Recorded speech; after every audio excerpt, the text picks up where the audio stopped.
Hey everyone, it's Michael. I hope you're doing well today, and we finally have a sequel series to Malcolm in the Middle. This new one from Disney Plus Hulu is Malcolm in the Middle, Life's Still Unfair, and it's been 20 years since the original show ended. Can you believe that? If you don't know anything about my opinions of Malcolm in the Middle, I love that original show. I think I saw maybe 3 or 4 episodes growing up on TV. My dad was a big comedy guy, so I'm assuming that he liked the show enough to show it to me here and there, just put it on. Most of my time was watching cartoons and Star Wars and Dragon Ball Z, so just saying. But anyway, when I got older and like when Netflix became a thing, eventually Malcolm in the Middle made its way over to that, and I used to watch the shit out of this show on there because I had always wanted to really get into it and see it, and I loved it. And you know, many years later, we even got like that weird kind of reboot thing called The Middle. And I don't even hate that show. I've never seen it from beginning to end, but the episodes I have seen have been kind of funny. But the original Malcolm in the Middle, I love it. I think it's a masterpiece, dude. The older I get, the more I love it. And that's coming from somebody who didn't even grow up with brothers and sisters. Well, mainly brothers for this show. So a lot of this stuff was totally different to me. Like it's obviously over the top as a family story, as a sitcom, but not filmed like a regular sitcom. But I also grew up with Frankie Muniz being everywhere in everything I watched. And Bryan Cranston eventually doing Breaking Bad. I remember seeing the commercials for Breaking Bad before it came on TV. It's amazing what happened with that guy. The kind of next to oldest brother, Reese. I remember seeing this actor all over the place. And Dewey, the youngest brother, well, for the longest time in the show. He was in things like Christmas with the Cranks. Like, I grew up with this kid, too. This show permeated my lifetime in entertainment. And I think a lot of these actors ended up doing, like, cartoon roles and stuff over the years. But I loved having all these people to watch all this time. And seeing so many of them, even side actors who I've not seen do anything in ages, come back to be able to make this show and it turn out as well as it did, it kind of, to me, despite its flaws, feels like they picked up exactly where they left off. Like it's exactly what Malcolm in the Middle should be nowadays, in my opinion, for the most part. Not entirely. It's got its dumb moments of currentism with movies and entertainment, but we'll get there. For if you don't know the plot yet, basically Malcolm he's moved away, he barely talks to the family, he's usually claiming he's always super busy, and he has like an office job and stuff. But he also has a teenage daughter. Gotta be honest, it's not the actress to me. I just don't like the fact that they're trying so hard to kind of make her into the Malcolm of this show. And the focus is not dumped entirely on her. She's still kind of a side character. Malcolm is still doing the thing where he talks to us in breaking the fourth wall, but she does it too on her own time. They don't do it together, at least yet. But outside of that, the show feels the same. Malcolm has realized the reason he doesn't talk to his family anymore, much, like if they send him a message about going to a birthday party for one of the family members or something, he'll go, but none of them know he has a teenage daughter. They never knew that he had a daughter, period. I guess her mom, I don't know if they were married or not, but his daughter's mom was a drug addict and nuts, and she abandoned them at one point. And Frankie is trying to get, or not Frankie, excuse me, Malcolm is trying to get back into the kind of dating world now. And he's having his struggles there. But his family, everything crashes and burns immediately. There's no way in the Malcolm world that he could have held this secret until she was like 12, 13, 14. There's no way it would have worked out with how nosy his mom was in the old show and how smart she was. Lois is not dumb, you know. So anyway, eventually all that crashes and burns. There's also this series, this season of the show only has 4 episodes, which is kind of wild to me. Why would you do that? It feels like that truth is coming down the pipeline about how like they're trying to save on budget. You know, we know that pretty much every streaming show gets signed up for 2 seasons at the very least. So it seems like next season might have even more, you know, stuff, more episodes and whatnot. I'm hoping anyway. But this is only 4 episodes long. And every episode ties together. It's not like the olden days where every episode pretty much stood alone, which I preferred, to be honest. But this wasn't bad. It was all kind of, from episode 1 to the finale of the season, we're kind of leading up to an anniversary party for Lois and Hal. And they were great. Both of those actors. The mom actress, I can never remember her name. I feel bad about it because I really, really like her. And Hal, Bryan Cranston. Dude, Bryan Cranston has some of the best moments in this show. He still has his comedy chops. I know he's a great actor. He has been his whole life in Hollywood and in movies. But man, he just kills it as Hal here. They couldn't get Dewey back, which is sad, but they did get the same actor for Francis. They got the same actor for Reese, even though I swore up and down that it was not him. It is him, and it kind of surprised me. Both of them are good, you know. The new guy playing Dewey, I'm not trying to be mean to him. He has some funny jokes in here. He's barely in the show. But I just don't like him. He's not Dewey. The original Dewey apparently moved on and stopped acting and stuff, which it makes me sad. I wish he would have come back for this, but I get why he abandoned it. He probably got irritated with all the politics in Hollywood now. I don't blame him. But I feel bad. I feel like this could have been a fairly easy paycheck for him. And the kid who played Jamie, the youngest baby growing up, is in here. I don't remember them having another kid named Kelly. Was that at the end of the series? I don't remember this. But they have a non-binary kid in the family now, too. The youngest of all of the Malcolm siblings, who is non-binary. It was a girl. Now she's non-binary. But Kelly... I don't even hate Kelly, to be honest. She's the worst of probably all the brothers and sisters at this point, in my opinion. Jamie is not even the greatest. He's in the military and stuff. He has some great jokes there. I really like Jamie. But Kelly is just kind of annoying, you know? She seems like she's going to be like a sort of a friend group character alongside Malcolm's daughter once everything kind of fell apart and they all start hanging out and stuff together. But, yeah, like I said, a lot of the episodes pretty much all 4 of the episodes in this season tie together leading up to that anniversary party. But all of the side characters coming back, man, like, for example, you have Stevie, which I think is the one who got just demolished the worst. My friend Horror FFA on his channel, we were talking recently on Discord, and he brought up that apparently, I guess in an interview or something, the guy who plays Stevie, if you don't remember Stevie, he's the younger black guy in the old show in the wheelchair. Stevie's one of my favorite characters, man. He's probably like my second or third favorite behind Hal and Dewey. I don't know. I got a lot of favorites, man. I love Stevie's dad, too, and he came back for this. But anyway, apparently the actor wanted to make Stevie a gay character. Now, if you remember, and by the way, they did. They made Stevie very gay in this show. And whatever, you know, if it's well done, it's well done, whatever. I don't really think it's that well done this season. It would bother me less if it was not Stevie, because Stevie's not like that. Stevie, if you remember in the old show, what I was going to say a moment ago, Stevie was probably the most straight and horny character of the entire show, always chasing girls. If you remember the camping episode, dude, there's no way that Stevie would grow into that. I refuse it and I rebuke it. But I love the actor. He's just as funny here as he was in the old show, in my opinion. It's only 4 episodes, so there's only so much Stevie they can have in the series. But his whole saying a word or two, a couple of syllables, and then breathing, they bring that back, and it's still as funny as it used to be, in my opinion.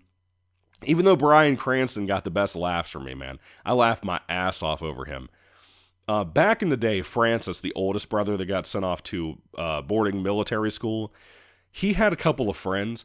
They come back at one point, and they have probably the funniest freaking thing happen that they did while they were drunk that I have seen in Malcolm in the Middle in so long, dude. I laughed so hard over the prank that they had pulled and how they were getting dislikes online and couldn't understand why because they were drunk. Dude, they just did so much with even the side characters. And like I said, Stevie's dad is here. He's really fun to listen to and watch do stuff. He's one of my favorite actors from the original show. I don't know what movies and stuff I know him from, but I've always loved that guy and his voice. He's lost a lot of weight, too. It was kind of wild seeing him be so thinned out now. I guess talking about Frankie Muniz. Number one, up front, Frankie will probably never watch this, but if he does, God bless you, Frankie. I'm so excited to hear that you got born again and that I get to see you in heaven. That's awesome. I hope that everybody takes a lesson from that, and I hope you use your influence within Hollywood to get people like Bryan Cranston going to heaven. Because I love this cast. I would love to see more people go to heaven, obviously. But Frankie Muniz, I've been a fan of my whole life, pretty much. Like I said, he was everywhere when I was growing up. This show was a big deal. All of the movies like Agent Cody Banks and stuff. I really loved Frankie Muniz going up, and it's so good to see him back. He is just born to play Malcolm. I love this kid. He's a grown man. He's older than me now, I think. But God bless Frankie Muniz. He and this whole cast just brought so much to here. There's stuff that like Reese is doing that's all sneaky, that's really fun. I didn't mention this, but Frances Mpiama, I think was her name. They got her actress back too, by the way, and she was fun here. Both of them live in Hal and Lois's garage, which was kind of fun. One of the things that kind of bums me out with this show, it's so modern aesthetically, and because so many of the guys have grown up and they moved out of the house, it's less messy and wrecked all the time. Which I thought would change by the end of the season, but it didn't. Even though the season is so chaotic with all the stuff that's happening with the anniversary party and Malcolm's reveal about having a daughter and stuff, and the family didn't know, and the way they freak out and fight like they did in the old show. They don't have that. And matter of fact, because it's not a 90s, 2000s show anymore, they got away from the old color scheme of the house. They actually have it very modern with like white walls and gray walls and a gray kitchen. Dude, I just don't see Lois and Hal living in a house like that. Even if it is modern day and that's what's considered cold and cozy, it's just cold to me. My house doesn't look like that. It didn't look like that at the last house my wife and I were renting in from. We just don't like that. And I don't know. I just don't like it, man. You can't tell me they wouldn't paint the room like a kind of like a, not a brick red, but like a maroon red for the living room area to make it kind of cozy and warm. I feel like this family would keep things like carpet in the house, all over the house. I don't even think they had it in the original show, but point is, it just doesn't feel like the Malcolm house. You know what I mean? So like I'm a little put off with that, but it's something that I was having such a good time and enjoying people like Bryan Cranston's performance and Frankie Muniz's performance so much that I could let that stuff go. Can we talk about the elephant in the room real quick? This show, from a lot of fans, and I get it because of what we've seen over the years, and with stuff like Stevie, this show is one of those shows that are being called left and right woke. Okay, look, I'm not a fan of woke shit either. I don't like SJWs and what their influence have been on everything from video games to comics to movies. They've ruined the entertainment industry, and it'll be surprising if any of this stuff can survive. This show is not woke. I don't care that they have a non-binary character. It's not handled the worst that I've ever seen it. I don't care that they have Stevie being gay. It's not handled the worst I've ever seen. I just wish it wasn't Stevie. It could have been literally anybody else. We have a bunch of Malcolm's old friends from school in here, from like when he was in the smarter classes. Why couldn't it just be one of them? Like, I don't understand why it had to be Stevie. But outside of that, it's not really a big deal one way or another. It's not handled the most poorly because these actors and actresses that showed up, even people like Stevie's mom, after the divorce many years ago with what they did in the old series and what they're trying to do here, this show is not woke, in my opinion. It just has woke moments. That's it. It's not a woke entire mess. It's not some horse shit like you saw like I don't know, like the newer Star Trek stuff. Like it's not like that, where it's just a shit pile of agenda and trying to tell you how to live your fucking life. That's not what this show is doing. And I'm glad, in my opinion, that it turned out as fun as it did, because I laughed my ass off in here. It had so many fun jokes and so many fun moments, and I am shocked by the fact of how many people they were able to bring back to do this. And again, especially in the side characters, guys that I don't even remember popped up in here from the old show. One of my favorites, by the way, is I think his name is Craig, the one that worked with Lois and had a crush on her back at the old shop that she used to work at back in the day. What was it? Shop Smart K Smart, something like, I don't know. But seeing him here, he was super funny, dude. It's not a woke show. Stop calling this show that. It's not that. It's super genuine. It's well made for what it is. The filmmaking is the same as it was. Now, there is one episode about Hal going on a drug trip. There's some CGI in that I kind of wish just wasn't there, period. It wouldn't have been funny back in the day. It wasn't funny here. But the drug trip overall is way too long. It's way too long. But there's a scene of Hal laying naked on the ground in that particular episode and him screaming. I'm not going to ruin the joke for you, but if you have seen it, it's like the good old days of Jim Carrey and the good old days of Hal from Bryan Cranston. It's that kind of absolutely hilarious that he pulls off. He killed me, man. There's a scene in the hallway where Bryan Cranston, Hal, whatever you want to call him, lays down on the ground and they're trying to roll him up the hallway because he went into like the fetal position and he wouldn't let his legs and stuff go. He wouldn't get up. And they had to roll him down the hallway. And watching the whole cast trying to get him up the hallway while yelling at him and yelling at each other, dude, it was like good old times. It just was for me. Now, there are some times that they do some like musical numbers, like when Hal is kind of like doing a surprise for Lois at a store. I hated that shit. I hated the song they sing already. I hated the singer vocals they had for the cover that they did for that scene. It was terrible. And Hal's kind of hijinks leading up to the anniversary party, they're really stupid, especially in the final episode of the season. But overall, I had a good time. And if you love Malcolm in the Middle's original show, I don't know if you like The Middle TV show, the newer reboot thing, remake, whatever. I don't know about that one, but if you love the original show, this is something I think you could enjoy. This is something I would recommend to you. And yeah, I wish we had like Dewey back and stuff, but you know, it is what it is. You can't have everything with so many people coming back for this. I really think it kind of makes up in a lot of ways for that. But I got to tell you up front, I cannot wait for season 2. I can't wait to see what else they do with this show.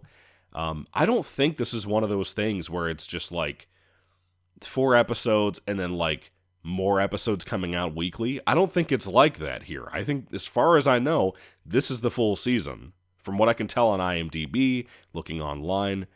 But that maybe means season 2 will be here soon, maybe by the end of the year. I don't know. I hope so. I had a really good time, and I hope that everybody else did too. If you checked it out, let me know what your thoughts are on this show down below. What are your thoughts on the original Malcolm in the Middle? Let me know your favorite episode from both shows. I'd love to hear all that down below too. Do you recommend The Middle? Is that any good? Again, I've barely watched it. I kind of enjoy it, but I don't know. I want to hear all your thoughts and comments down below, especially from you big hardcore fans, like my friend Horror FFA, who's a way bigger Malcolm fan than I am. Anyway, thank you all for watching, guys. God bless you all. Catch you later, and goodbye.